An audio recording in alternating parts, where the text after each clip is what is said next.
I'm very confident to say that every single pianist out there is using all three of these steps to learn pieces as quickly as possible. And in this video, I'm going to break them down one by one, and you don't want to miss the third one because it is going to absolutely level up your piano progression to that next stage. So I don't want to waste any time, so let's get into it. The first thing which every pianist is doing to learn really insanely difficult pieces is they're learning pieces which are super hard, and then pieces below that level now seem easy, right? So if you think about it, the concept of difficulty is all in your head, isn't it? Something might be difficult to someone, but not to another person. For example, right? Take running, for example.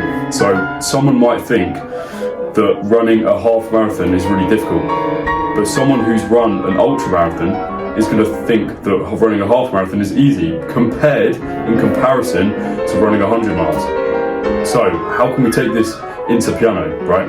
So say if you've learned Chopin etudes, then learning grade 5, even grade 8 pieces is going to feel light, isn't it?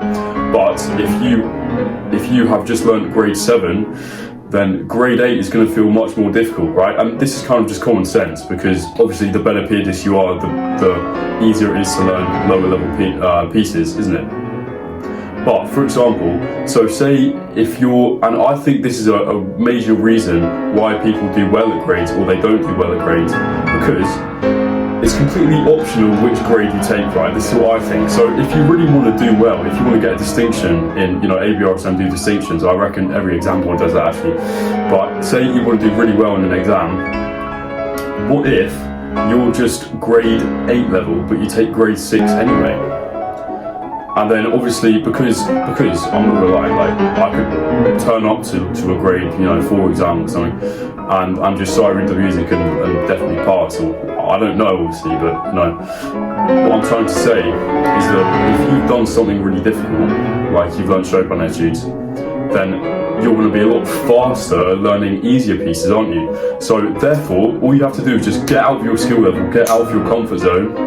And this is what I've done. So when I was grade 5, I started learning Moonlight Sonata third movement, because why not? And even if you can't play the piece yet, you just have to try. But there's no reason why you can't, right? So if you see someone playing a piece online, there's no reason why that can't be you, is there? Think about it.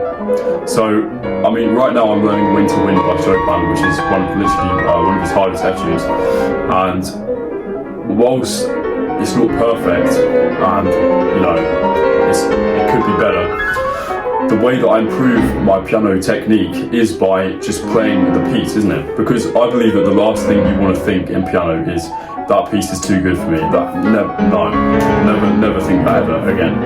Because maybe a piece you're going to have to wait a little bit to learn the piece. So I wouldn't have learned this. I did actually try to learn this a year and a bit ago, but it didn't really go too well, and sometimes you have to wait a bit for a piece, but you can always learn other pieces which you like. Okay, so now we covered that. The second tip, which every single high level pianist, I guarantee, is doing this, is they're not reading in notes, they're reading in chords.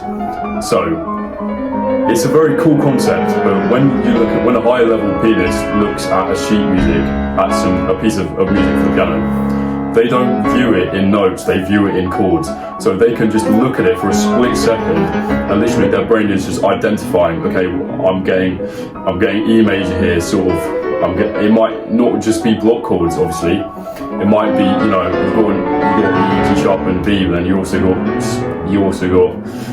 maybe an A or something in it, and you can just tell that it's the flavour of E major or whatever like that. And then there's just how many times in pieces have I seen how many times a composer is going to do chord 1, chord 5, or chord 5, 7, and then chord 1. How many times is that going to come up? So your music theory needs to be good, but the only thing I would recommend in music theory, if you want to learn pieces quicker, is just learn what is the 5th chord in each key. This is so crucial, and even what is the 4th chord in each key. If you know that, so for example, take C major.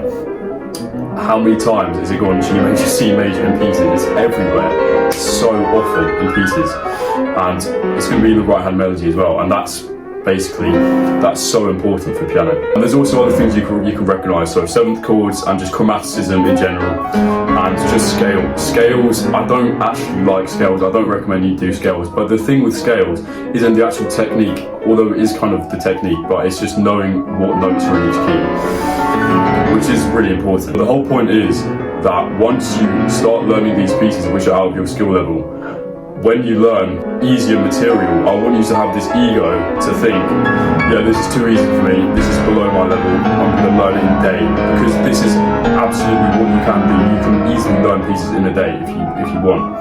I mean, you have to play every day, and just by learning pieces, I don't even do any technique practice, just by learning pieces, then you're going to get a lot better at the piano. I hope that helped. Thanks for watching. Like and subscribe if you found the video helpful, and I'll see you in the next video. Thanks for watching, and go practice.